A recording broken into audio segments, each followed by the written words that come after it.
The Fanboy, episode 114.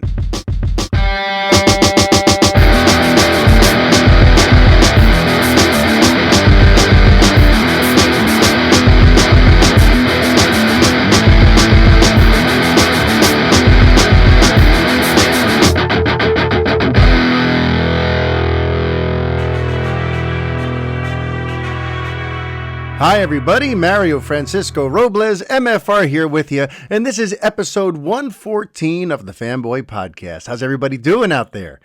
It is a rain, cold, ugly, wet, freezing, gloomy, perfect for a horror film kind of day here in New York.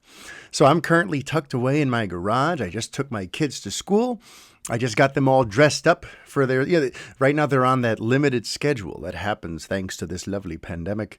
But today they happen to go in and they're allowed to wear costumes because tomorrow is Halloween. So I had some fun with them this morning. I turned my daughter, get this, my daughter saw Hamilton. Well, we all saw Hamilton this summer when it came to Disney Plus.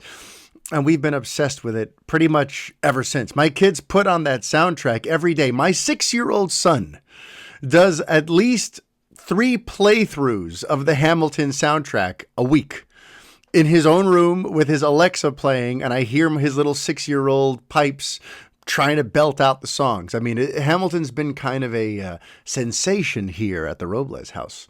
So my daughter, who loves Hamilton, for those of you familiar with the show, you might assume, okay, if she wants to be a Halloween character from Hamilton, then she's probably going to be like Eliza or Angelica or something along those lines. My daughter is dressed up as King George. That's right. King George with the white aristocrat wig and the red robes and the crown and a scepter and everything. She's such a unique little kid. I'm obsessed with my daughter, Talia. And my son, it's funny because he has a costume that he's going to use for Halloween, which is this Mario that looks like, the Super Mario, I should say, that looks like he's riding a Yoshi. Because my son has gone like head first into the whole realm of Nintendo in the last year or so. He just loves it. So that's his Halloween costume, and I thought he'd want to wear that today. But as it turns out, he wanted to reprise the character he played at my wife's Halloween costume party last week, because we did a joint family thing.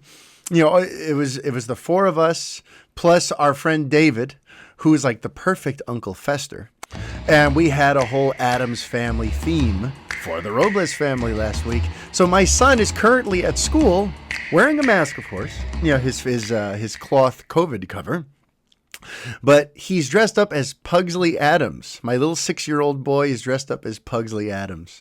That just cracks me up, There's something to be said for what happened during my hiatus from doing this show, during my hiatus from doing Revenge of the Fans and kind of like pouring all of my fanboy energy out into the public.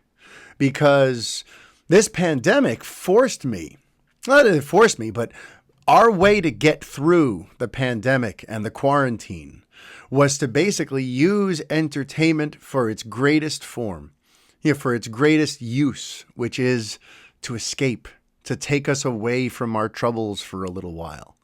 And what happened during the quarantine was that, listen, I don't know if you know this, but I live in Queens, and we're about 15 minutes from Elmhurst Hospital, which was basically like ground zero here in New York City. I forget the stats, but Elmhurst Hospital, the emergency room there was, it became such a story that eventually people kicked in money and the hospital is going to send their entire staff on these all expense paid trips to thank them for what they did in April, for enduring the insanity. And listen, if you're one of those people who was fortunate enough to not live near a hotspot and who primarily experienced this pandemic as, something on the news or something you read about on social media, but it didn't really, approach you in any real way, please consider yourself incredibly lucky, because we live right here in Queens. And in April, during like the worst part of this whole thing, there was not a time of day where there wasn't an ambulance siren in the air. It got to the point where like it became white noise. I would like block it out, but my wife would point it out. And literally any time of day, whether it's 7 in the morning or 10 o'clock at night, if you close your eyes and extend your ear out a little bit, you'd hear the faint sounds of an ambulance racing its way probably to Elmhurst Hospital. And you'd say a little prayer for the New Yorker who's currently on their way to a place where you're hearing on the news that there aren't enough ventilators and that the death rate is, I don't want to, get too heavy on you here. But it was a very scary period here in New York City for a while, especially for the entire month of April. And it hit close to home. My mother-in-law, my kid's grandma got COVID. And thankfully, she's a tough broad and she got through it. But, grandma got COVID. Our next door neighbor, I don't want to, but just it affected the house directly beside ours. There was a gentleman who I've known for years, Pete, who I'd see him every day outside, raking the leaves, working on his garden, doing his thing. Pete's gone now. It was a very tough time here for us New Yorkers. For everyone around the world. But, New York was basically like the epicenter here in the United States for a while. And I was right near the epicenter of the epicenter in Elmhurst, which is the town where I first lived, by the way. So I have very warm memories of Elmhurst. That's the first place I ever lived, but it was damn near the scariest, most stressful place you could be in the month of April. But what we did here in Casa Robles, and which I really kind of spearheaded, and it was actually helped by the fact that prior to the pandemic, my wife, who's also, aside from being a special ed teacher in the Bronx, is also an actress on her private time. She booked a musical and she was doing this production of Nonsense and she needed to be rehearsing a lot. So through January and February, me and the kids had a lot of time home alone while mommy was out rehearsing 2 or 3 nights a week. And during those 2 or 3 nights, I kind of established a flow with them. Because again, now that I wasn't pouring all my fanboy energy out into the public, I kind of wanted to use it to bond with my kids a little bit. So during those months when mommy was away, Daddy curated a lot of fun nights of entertainment. That's where I began the movie night tradition where we would turn off all the lights and I'd make the popcorn and we would literally treat it like we're at the theaters. That's when I introduced them to professional wrestling, which is like one of my very first fanboy loves and which has come back in a big way in the last year or two. I got into this, they had expressed a little bit of interest. And I managed to turn that little bit of interest into creating 2 full-blown wrestling fanatics over these last few months by doing little things like literally like curating little playlists. Like tonight's agenda is to walk you through the arc of Hulk Hogan's career. So we're going to start at WrestleMania. I wouldn't tell them this, but in my mind, I would basically work out this whole thing. Like, we're going to start at WrestleMania 3. We're going to establish him as the big heroic hero who takes down the giant and all the big crazy villains. But then now we're going to skip to Bash at the Beach 96, and we're going to show you his shocking heel turn. And now that he's a heel, we're going to show you the night that Goldberg defeated him for the world title and the Georgia Dome went insane because Goldberg, the unstoppable beast, vanquished the now evil, villainous Hollywood Hogan. And not only did I do that to kind of show the Hogan arc and a couple of the most historic moments in professional wrestling. I'm sorry I'm boring some of you with this. I'll get through it in just a moment. But the part I would, the reason I would show that Hogan arc too and include the Goldberg bit was because Goldberg is still present in contemporary wrestling. 20 years later, 20-something years later, Goldberg is still on WWE TV on occasion, and he's treated like a special, attraction. So part of my plan here was like, if I teach them the history of these characters, it'll get them to invest right away in the new in the current product. And it was pretty cool because after I did that Hogan night, and I showed Goldberg beating him for the title. Then the next day, I showed Goldberg fighting The Fiend in present day. And to them, it was like, oh my God, Goldberg. So there were lots of nights like that where I would give them little like entertainment history lessons through wrestling, or even like as I'm trying to get them into the Batman mythology. I told you guys this several months ago that I was using Batman the animated series as a way to teach them the pillars of the Batman mythos.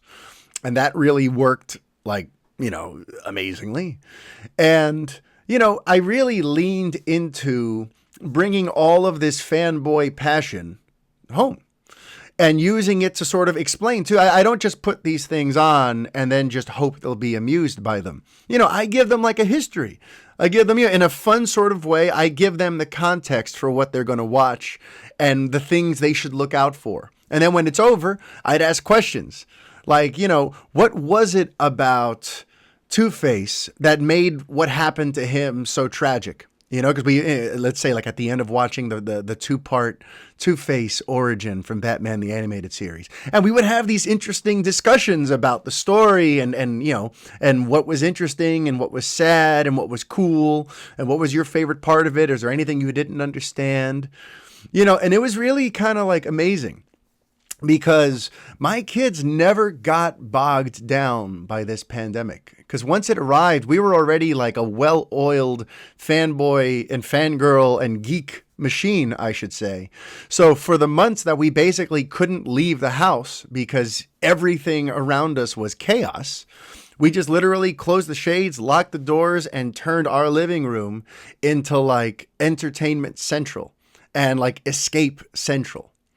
And to me, like, it was very gratifying because I've always said, while we may all obsess about this stuff and go on Twitter and Facebook and Reddit and fight and heckle each other over our opinions over entertainment or, what could have been better about this movie or what was a blown chance or what was the greatest ever and what was the worst ever, while we love to do all that, at the end of the day, we're overcomplicating something quite simple. Entertainment is an escape, and it's arguably the greatest escape because you don't have to go anywhere or do anything. The best entertainment basically just ignites your own imagination and lifts you up from your couch in your living room to a whole other adventure.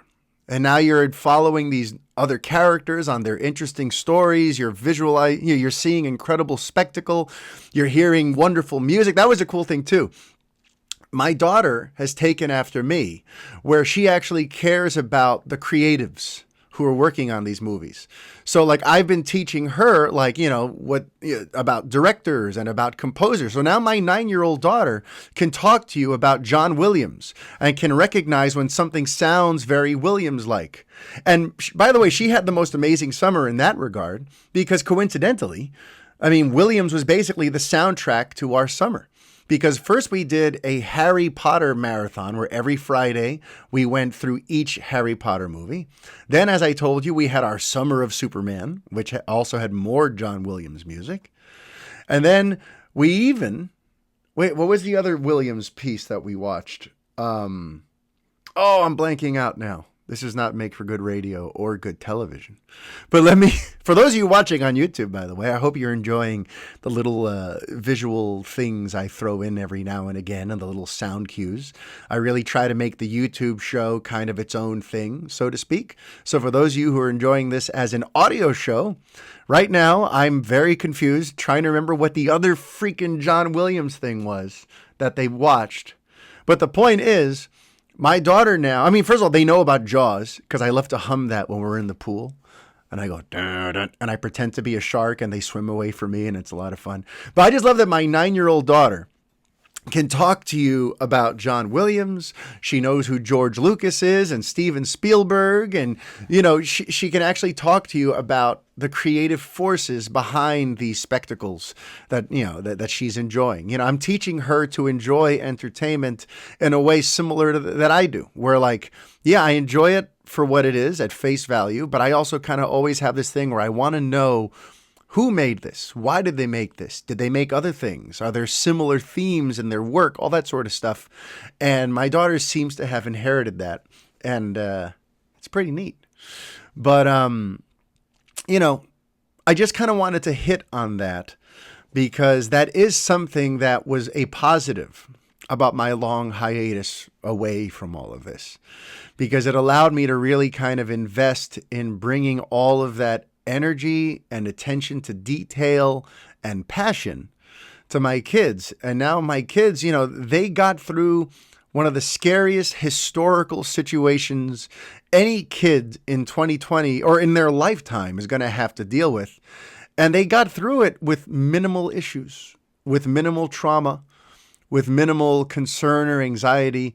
My kids were shielded from all of that because I basically opened up my heart to them and shared all the things I'm passionate about with them, and kind of helped kind of build a cocoon using some of the greatest, most iconic characters and artists of all time to help insulate them from all the terror outside our doors. So, it was pretty special. And I hope everyone else, by the way, I hope you got through this pandemic unscathed, and that your friends and family are doing okay, and that you found ways to cope. Because if you're like me and you're near a hotspot, or you dealt with this COVID thing in a way that was personal, if it hit close to home, I'd love to hear what you did to kind of stay sane. Because what I did was basically just pour all my energy into my wife and kids and making sure that we were as entertained and excited as possible. Whether it was movie nights, whether it was game nights, whether it was family Mario Party night on the Switch, every night was a different sort of group-based activity where we were all just, lost in each other. And, nothing outside mattered. And honestly, in a weird way, it reminds me of what my abuela has said about her time in Cuba. When she lived there during the poverty years. I mean, unfortunately for some Cubans, or for a lot of Cubans who are still there, it's still poverty time. But when she was raising my mother and my aunt, Elizabeth Pena, the actress who's no longer with us, when she was raising them in Cuba, she used to say that, like, the happiest times in her life was when they had nothing, because they had each other. It forced them to band together, and there was so much love and so much support and so much kindness that she never cried for a single moment. She never lamented or pitied or felt any kind of negativity, because she had her family. And there was so much love in the house that people knew that, like, okay, we can't rely on bells and whistles and distractions and other things. So we have to be kind to each other and love one another and band together as a team. And, she's always sort of instilled the importance of that in me. And I guess it influenced the way I chose to handle this pandemic. And it really felt like that. It felt like the world outside our doors was on fire. Between health concerns, between political concerns, between, just the literal, there's stuff right outside affecting us. And, we had each other. And I used all of my imaginary best friends to help coax them through this. I used Superman, I used Batman, I used Hulk Hogan, I used all my, all the things that got me through being a lonely kid growing up. I used to keep my kids safe and insulated from the chaos outside our doors. So that was pretty special. And, one of the other things that I kind of want to just talk briefly about, one of the other reasons I had to go away, and this is relevant because of what happened yesterday on Twitter, is that, you see, I have an issue. I have an issue where, I'm a people pleaser. And, for better or worse, getting people's attention in a positive way means a lot to me. And I found that during the years where I was running Revenge of the Fans and trying to basically kind of like expand and grow a whole empire from all this stuff, I became very reliant on your validation. I became very reliant on social media's validation. and in trying to appeal to the widest audience possible and get everyone who encountered me to like me. It's very immature. And honestly, though, I was using Twitter as almost like, a source for dopamine, a source for serotonin, a source for like, oh, if I'm feeling crappy today, I could go on Twitter and tweet out a couple of things that are going to get 1 million retweets, and everyone's going to say, oh, this is so great and this is so wonderful and you're so great for telling us this or whatever. The rush of having all these people liking what I have to say, following my show, reading my website, all this sort of stuff, the high of that kind of started to become like a crutch. It became something that I was relying on too much. And I found that like I was starting to disconnect from my family, and I was starting to sort of recede into my own sort of like, I have a sort of depressive nature where I'm used to sort of isolating myself and getting lost inside my own head with my own fears and concerns and the whole world is against me sort of stuff.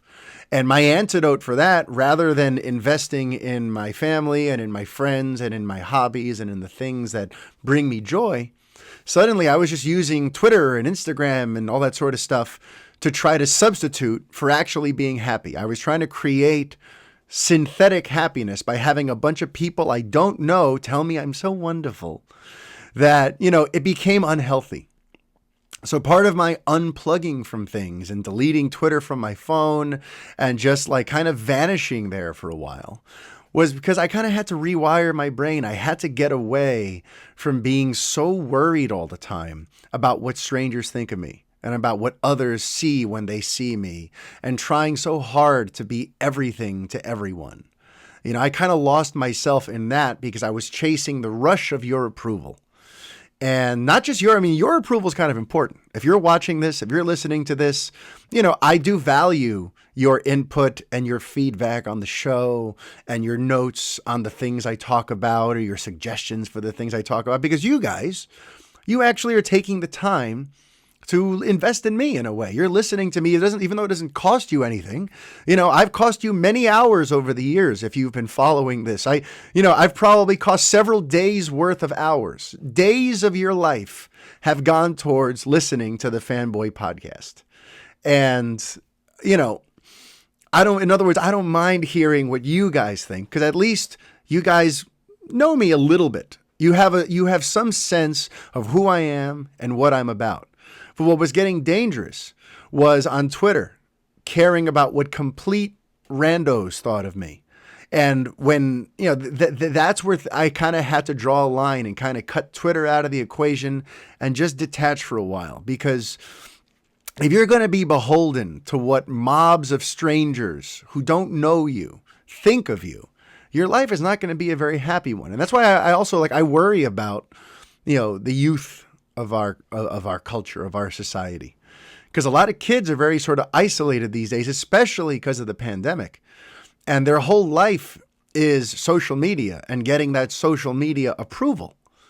And I wonder, if it was bad on my psyche, and I was in my mid-30s and I'd already been through a whole lot of crap in my life, and I still kind of fell victim to how addictive social media can be.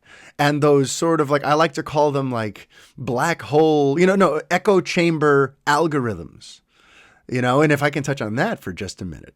Thanks for humoring me, by the way. But, I've talked about this before on Twitter, which is an ironic platform for this sort of rant, but it's a cautionary tale. All of these social media platforms, they have algorithms in them that they're monitoring your scrolling process, and anything that makes you stop scrolling gets added to your personal profile. Whether you liked it or commented it or retweeted on it, doesn't matter. The mere fact that you stopped on it, now they're like, this is going to, this content, this type of content is going to keep the user glued to their device. And our advertisers want all of our users glued to their devices. So the algorithm basically starts curating things for you. And it's all sort of extremes if you think about it. Because when you're looking through your feed, what are you most likely to stop on? Either something that you really love or something that you have a very strong negative opinion about. And God forbid, if you click on it and now start reading the comments, regardless of whether or not you comment yourself, if you're literally just sort of, if you're lurking on a thread, all of that lurking counts towards what the social media platform in question is going to push towards you whenever you come back to the app later, or even as you're scrolling through your feed. Your feed is live updating as you're scrolling. It's not sitting there stagnant. Everything you stop on, if you keep scrolling, a post or two later is going to be more from that person or more on that topic. And that's really dangerous because then your social media really does become an echo chamber. And it's not just an echo chamber. And by the way, if for some reason that confuses any of you, an echo chamber means you're not really getting new information. You're just getting back at you things you already feel strongly about. So things that you tweeted about or followed that you love, you're going to get those. And things that you lurked on or commented against or railed against, that's going to be flagged. And all you're going to get are those two extremes all the time. Because Facebook and Instagram and Twitter, they're not interested in the things that you're so-so on. They're interested on the things that you spend the bulk of your time on when you're on the app. And ultimately, with enough time, your social media gives you an entirely skewed view on what the world is and on what's really a big deal and what topics are actually being discussed all over the world or all over your particular fandom. There are times where you're going to think, oh, wow, this topic is something that is hugely important and everyone who's my age and into my kinds of things is talking about it. When in actuality, you might have just got pulled into a little wormhole and now you have a skewed view on the importance of a particular topic or of a particular problem. And it was even affecting the quality of this show, I feel, because I was getting a distorted sense of which topics really are the hot topics. Because when you go on Twitter, you get inundated with the same like 2 or 3 things. So you start thinking, oh, these 2 or 3 things are the only things that geeks worry about right now. So I'm going to just talk about these all the time. And I feel like the show got very sort of narrow in scope because of that, because I was trying to cater to social media's version of pop culture. My Twitter's version of what film Twitter is what I was going by. But that's not necessarily what, the world cares about. Or not even necessarily sometimes what I cared about. I would force myself to I got to stick to these 2 or 3 things because this is all I ever see online. So this is the only thing that's going to get anyone to watch the show or listen to the show. And I feel like it started hurting. The echo chamber algorithm started hurting the quality of the show in a sort of roundabout, indirect way, because I wasn't really seeing everything. Suddenly, social media really creates these interesting blinders. And I learned that the hard way. So I really kind of had to pull away. And yesterday, I'm glad to be back because now I have a much healthier outlook on what I want out of social media and what I find acceptable and what I don't. And it's been kind of cool being back in the fray for the last month or two, I'd say. But yesterday was a great example of what can happen when you're not careful. Because remember that Ray Fisher Cyborg thing that I spoke about last week on episode 113? There were some new developments on that front. Ray Fisher did an interview with Forbes, and then Joss Whedon responded. It was a kind of a busy day yesterday, and I put out a tweet, and in that tweet I said, almost every person who was cut or had their role shortened for Justice League can be chalked up to the 2-hour mandate and the fact that the creatives who came in were asked to streamline the story and not spend so much time setting up future movies. He'll need to prove the racism claim. And what I'm referring to there is in the Forbes interview, Fisher notes that a lot of actors had their parts cut, and they all, unfortunately, happened to be people of color. You had Joe Morton, you had Fisher himself, you had the girl playing Iris, you had Ryan Choi. There were like 4 or 5 key characters, or not key, but 4 or 5 characters who were all cut out of the movie, and he was trying to use that to enforce this idea that, Joss Whedon had a racist bent. The reason he cut it was because he was trying to harm people of color. And that's his stance. And maybe he has more reason for believing that. He claims to have more evidence and more people willing to come forward with proof of that. But I saw a lot of people were taking that little fact as like proof of racism.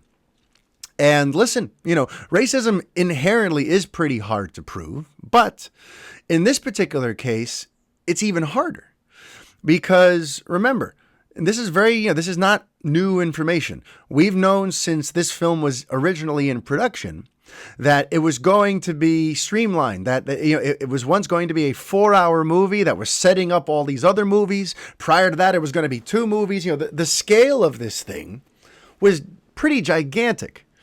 And when Whedon and Johns and Berg and everyone who came on, when everyone who was brought on to fix it, quote unquote, was brought on, it was with the mandate that we need to get this thing to 2 hours maximum. So if you're streamlining a movie, you're going to cut characters that don't affect, that will require some kind of introduction and that are going to have a lot of importance later on. You're going to cut that because especially you're not even worried about what's coming later on. Remember, when Justice League came out, there was a lot of uncertainty about what the future would hold. Whether or not there was going to be a Cyborg movie, whether or not they were going to continue with Henry Cavill's Superman, whether or not Ben Affleck would ever don the cowl again. I mean, there was a lot of stuff that was up in the air. So when they were cutting that movie down, you got to cut down things that don't help. You already have 7 superheroes, one of which is dead, who you have to resurrect within those 2 hours. You have a villain or 2 that you have to develop. I mean, at this point, they cut it down to Steppenwolf. But you have a villain plot and all that sort of stuff to set up. 2 hours is not a lot of time for 7 superheroes and villains in a sort of big, especially if you're going big. This isn't like when Bryan Singer did the first X-Men movie, where a lot of people point out that had a big team of people in it. Why does everyone feel like Justice League needed more time or needed more solo movies? That's an old conversation at this point. But this wasn't supposed to be just a movie about some average team or any old superhero team. This was the Justice League. So the focus needs to be on the Justice League, not getting us into all of these peripheral characters. And specifically, within the Justice League, we've already focused a lot of attention on Superman and Batman and Wonder Woman. So right now, those are the Trinity should be getting a ton of your focus and screen time. And then Aquaman was already filming, so they kind of had to keep his stuff in there. And they felt like the Flash could be something big for them in the future. So they kept all the Flash stuff in there.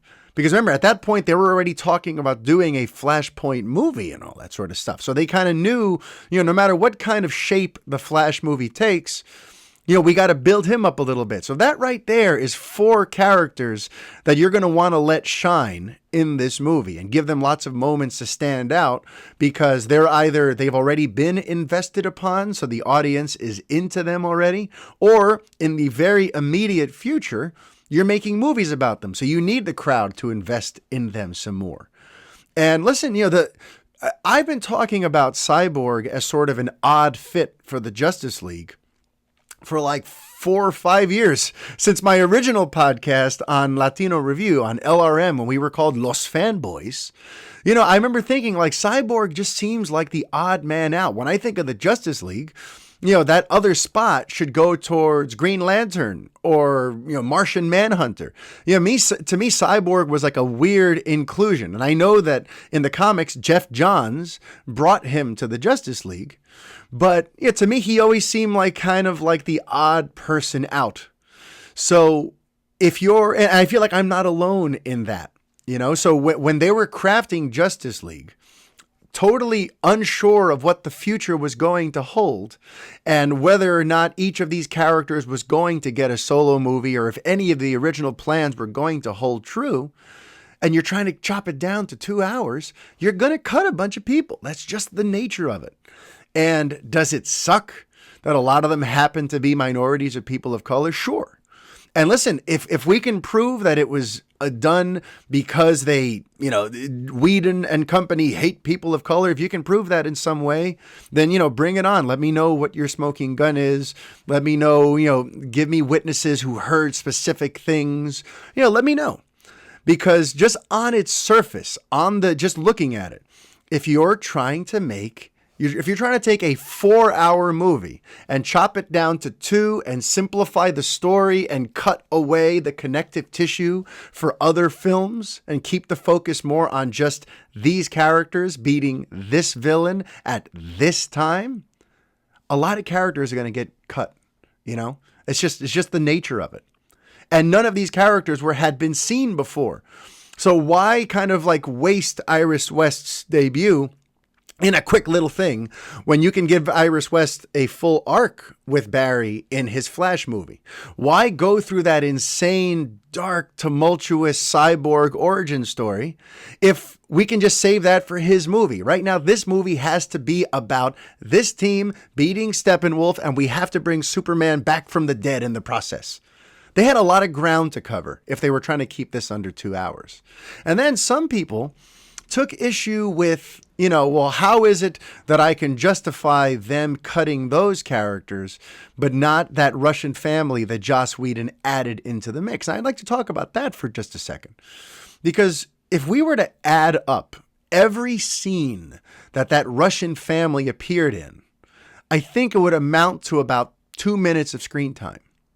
And a lot of people think like, oh, it's so random. It served no purpose. Why did Whedon waste time on that when he could have given us Darkseid? Or why did he waste time on that when he could have, given us the full Cyborg origin?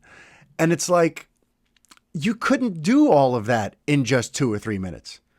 The 2 or 3 minutes he gave the Russian family would not have been time to properly introduce and develop all of those things, especially if those things didn't really feed into how the film ends. And if you're not building towards the eventual clash with Darkseid, a lot of that stuff that Snyder was building towards is kind of unnecessary, because the plan changed. It's nothing personal, just the plan changed. So when we're talking about the Russian family, they did serve a purpose. And I wasn't being condescending when I said this in a reply later. A lot of people kind of missed it. And I can understand, that there are people who don't necessarily see the value in this. But something that I've been saying for years, going even before he was involved with Justice League, is that I appreciate the way Joss Whedon understands the value of having civilians and humans to care about. Humans with skin in the game who are really, flesh and blood characters who could die at the hands of all these demigods and all of these world-destroying villains that come into these comic book movies. You got to have civilians, humans on the ground that you as an audience member are rooting for.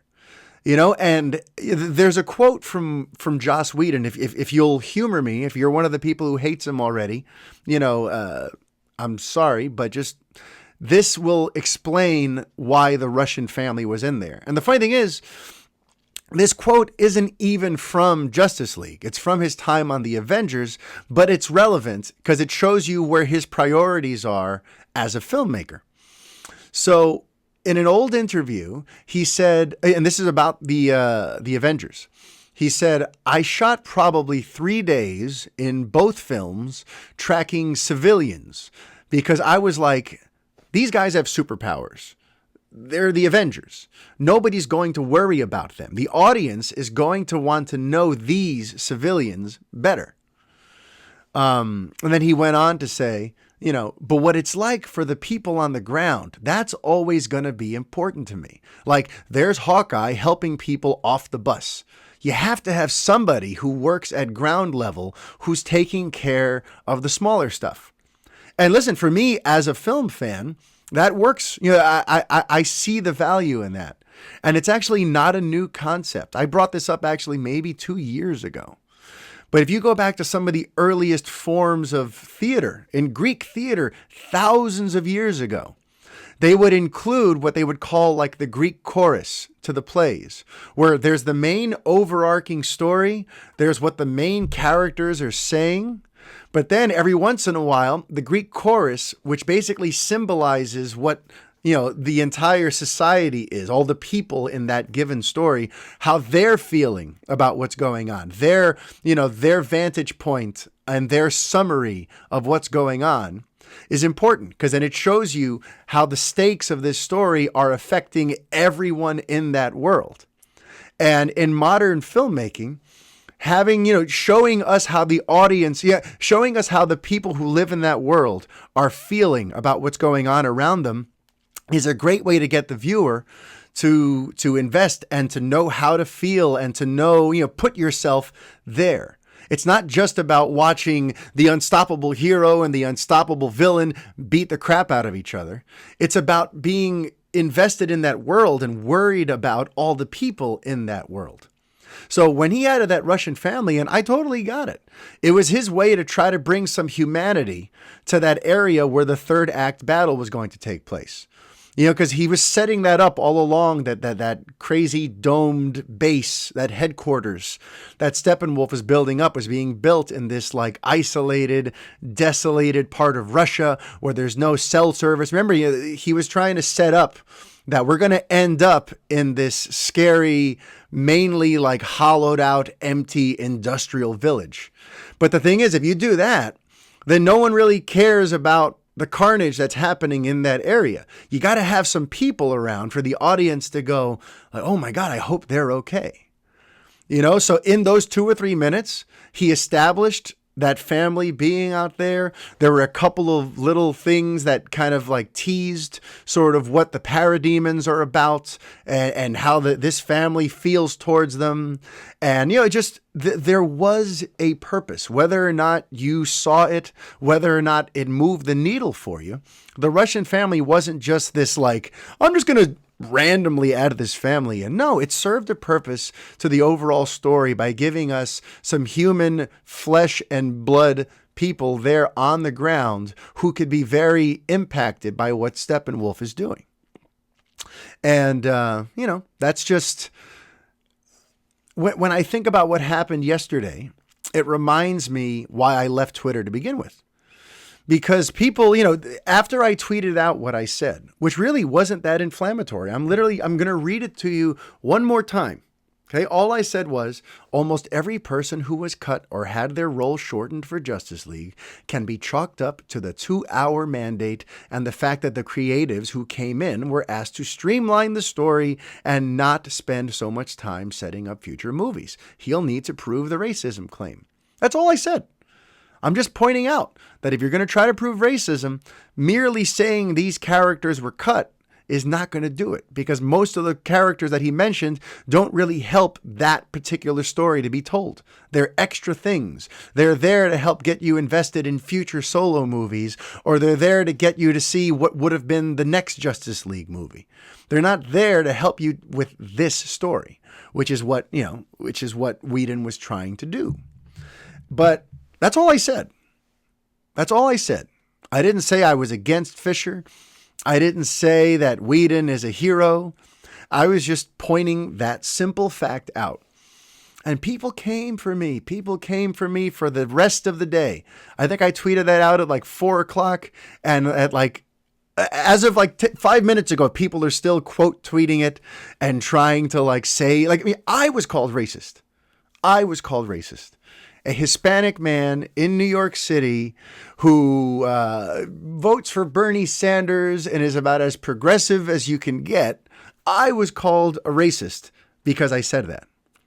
You know, and that's kind of Twitter in a nutshell. no one like discerns anything. No one actually goes and sees, well, what kind of a person is this? They just go and I saw in these 240 characters, I've decided what kind of person you are, and it's completely irrational. It's complete insanity. But there was a time where I felt beholden to that. There was a time where something like last night would have had me in some sort of panic for the rest of the night, wondering, like, should I retract what I said? Should I delete the tweet? Should I apologize to everyone for what I said? What if this is going to impact how many people follow me or watch my show or go to my site? Like, there was a time where that stuff would have like kept me up all night. But instead, now I just look at it for what it is. And that's not much. But I bring all this up because I kind of want to just explain to some of you where I disappeared to for a while and the kind of energy I had to get away from and the value in doing that, because it allowed me to bring all of my fanboy energy here to home and make my kids and my family very happy during very dark days. And it also gave me the emotional maturity to be able to handle all of the cruel, vindictive, mean, insane, immature assumptions and accusations that were levied at me yesterday over my attempt to just diplomatically point out that cutting those characters doesn't necessarily prove anything. But okay, so let's see. Getting low on time here, but something, in terms of the Man of Steel, a bunch of you have been asking me about, how the kids reacted to Man of Steel, because a lot of you were very moved and impacted by that story I shared 2 weeks ago of when I introduced my kids to Superman the movie. Well, the chronology, everything's kind of gone haywire because these last couple of Fridays didn't go the way I thought they were going to go. Because last week was my wife's birthday. So for movie night, the kids weren't involved. For movie night last Friday, our weekly tradition, the kids were put to bed. So me and my wife and our friend David, who was going to be Fester the next day, could watch Borat 2. So that was our movie night last week. So the kids didn't get to watch Man of Steel. And then this week, we snuck in a bonus movie night, but it was for Halloween-related stuff. We showed them Beetlejuice. And then the next night, we showed them The Nightmare Before Christmas, Halloween-themed things. And then for tonight, which is Friday, we're not going to get to have a movie night either, because we're going to drive to Jersey to drive through this like outdoor jack-o'-lantern exhibit. So no movie night tonight either. So unfortunately, for those of you who are waiting to hear what my kids thought of Man of Steel, it's going to take a little bit longer, but I will keep you posted on that. I'm going to leave you on just a quick sort of breakdown on how they reacted to something else.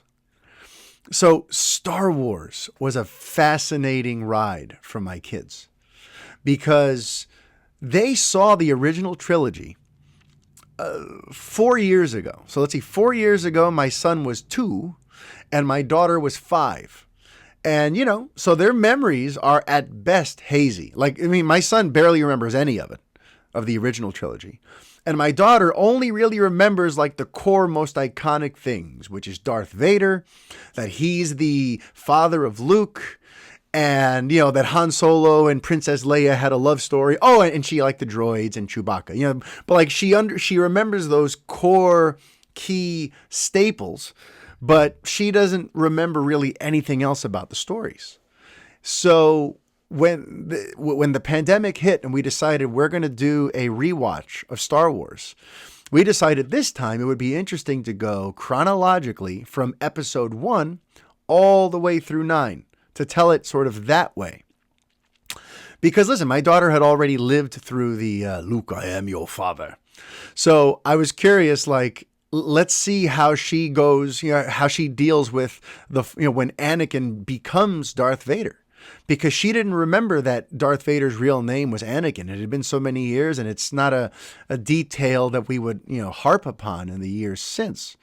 So she didn't know that Anakin Skywalker becomes Darth Vader. She knows that the Skywalkers in general are important to Star Wars, but she didn't make that connection. So it was amazing. So through the first 2 episodes of Star Wars, through through the Phantom Menace and Attack of the Clones, my daughter's like basically falling in love with Anakin Skywalker and getting invested in him and getting to like love the romance between Anakin and Padme.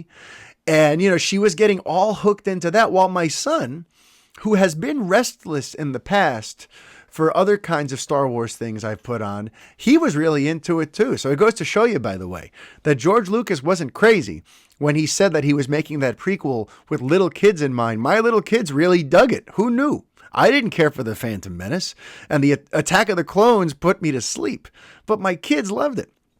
And my daughter, so we came into Revenge of the Sith with her being so like into the love story and the fact that Anakin and Padme had just gotten married at the end of 2. And, she's all hooked and she hasn't made the connection yet. And anytime anyone around us who would heard that we were watching Star Wars would mention anything, I'd be like, don't say anything.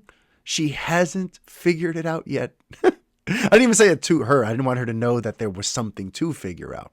But I guarded her from anyone potentially spoiling it.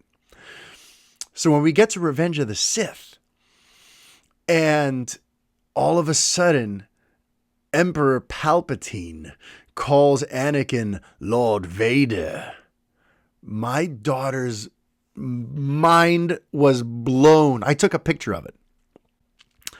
She couldn't believe that this person that she's watched grow from being the little boy in The Phantom Menace through these 3 movies into being this man who has this dark nature, but who she thought was ultimately the hero of the story. That guy is Darth Vader. And it broke her. It was amazing. It was a fatherhood fanboy experience like none other to see her kind of go through that roller coaster ride. And so we did that, and then we actually stopped in between episodes 3 and 4 to see Solo: A Star Wars Story, which was really cool because now that they had seen The Phantom Menace, when they saw Darth Maul at the end, it was huge. It was a big deal. They were like, oh my God. My son was obsessed with the 2-sided lightsaber and with Darth Maul with that crazy looking face. Like, he wants to see more Darth Maul. So I know I need to get him into that Clone Wars animated series, right? Because I'm pretty sure there's more Darth Maul in that. But so yeah, we did Solo. We decided to skip Rogue One because we decided it's just a little too grown up. It's not really like a movie that's filled with color and adventure for the kids. And all the heroes, spoiler alert, die at the end. We're like, it's just too much. We'll show that to them when they're a little older. But we went from episode 3 to Solo to episode 4. And then finally, 2 weeks ago, we saw the rise of Skywalker and we concluded the Star Wars saga once and for all. And it was very rewarding. It was very rewarding. I got to tell you, they really loved it. My wife really loved it. Me, of course, I always have a different experience than them because I am a geek and a nerd and I know all the backstories and I know all the different production troubles that these movies went on and, the scripts that were thrown out and the directors that were fired, so I experience it a little differently than they do. But them, I got to tell you, ignorance is bliss because they don't know any of what other people thought of anything. They don't know any kind of backstory or behind the scenes turmoil on any of this stuff. And they watched, 10 Star Wars movies and had a great time throughout and went on the whole roller coaster ride of what each of those films, added to the mythos. So that was tremendously rewarding. And, I had so much fun with it at the beginning of each episode, as part of the tradition, with the lights out and the shades closed and the sound and the Bose sound bar up way too loud. I would also read the opening crawl in the style of those like old 30s and 40s serials that got George Lucas to want to make a Star Wars movie. I would read it, episode 1, the rebellion is blah, blah, blah, blah, blah, and now only the nefarious, yada, yada, and it was just fun. It was such an experience in our home and a special thing that if you're a geek like me and you have a family, I strongly encourage you just check it out. Just try to like put together some epic screenings of like the best geek movies ever. The best, fanboy, nerdy, Comic-Con-esque projects. Take out, pick the best ones and make special screenings for them and make them feel special. Make them feel as big to you as they were when you were little. And the kids are going to feel that. It's like contagious. So I will keep you posted on when we get to Man of Steel. Though there might be a detour or two along the way, because part of what I like to do also is like foreshadow things. Because, like, for example, we want to watch The Goonies. We've been meaning to introduce them to The Goonies for a while. And I purposely said, let's wait until after they've watched the Christopher Reeve Superman movies. Why is that? Because Richard Donner directed The Goonies. And I know that my daughter will find that interesting when I throw in that little factoid, because I told you she's into that sort of stuff. But even beyond that, in the third act of that movie, when the deformed guy rips his shirt open and has the Superman S, and we hear the John Williams, da, da, da, da, da, my kids are going to lose their minds. And that wouldn't have happened without first showing them the Reeve Donner Superman. So there's like a method to my madness. So we've got Goonies in there, which, we might get to before Man of Steel. And even, this might sound very random, but even Enola Holmes is an option right now on Netflix, because my daughter loves spies and detectives and all that kind of stuff. And I have a feeling that this movie, which is geared towards, youth, young girls, that's the impression I get. I think she would really love Enola Holmes. And more importantly, Henry Cavill plays Sherlock in that movie. So I'd love for her to get to know Henry that way. And then when Man of Steel starts, she's going to have that, oh, that's Sherlock, that's that guy. She's already going to have a connection, a relationship with him just from Enola Holmes. So I'm going to see how I navigate this, how many movies it takes us to get to Man of Steel. But it's going to be within the next 2 or 3 weeks. So I will let you know when that happens. But I'm very excited for it.